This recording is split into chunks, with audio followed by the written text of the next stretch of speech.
3.5 फूट उंचीचा माणूस, 40-45 किलो वजनाचा माणूस, त्याच्याकडे गाडी नाही, अख्खा महाराष्ट्र पडलाय आणि तुम्ही त्यावेळेस जयंत पाटील एकीकृत त्याच्या राष्ट्रवादीचे अध्यक्ष होते आणि त्यांच्या विरोधात मला तुम्ही प्रदेश अध्यक्ष करताय किंवा पक्षाची भूमिका घेऊन जाण्यासाठी प्रदेश अध्यक्ष करताय, असं काय पाहिलं?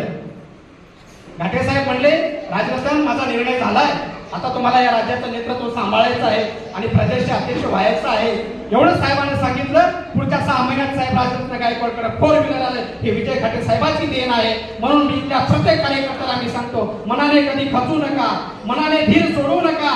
तुमच्या विरोधात कसलेही संकट येऊ द्या, तुमच्या काम करत असताना तुमच्यावर कसले ब्लेम होऊ येऊ द्या, त्यासाठी या राज्याचा अध्यक्ष म्हणून मी तुमचा मोठा भाऊ म्हणून मी तुमच्या पाठी खंबीरपणे उभा आहे.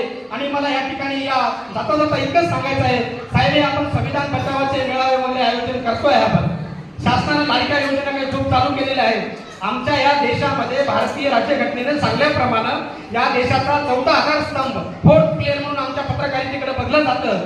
लाडका भाऊ, लाडकी बहीण, लाडका भाऊजी, लाडका शेतकरी ह्या योजना तर शासनाने कराव्या, याला आमचं समर्थन असेल किंवा त्याचं आम्ही अभिनंदन करू.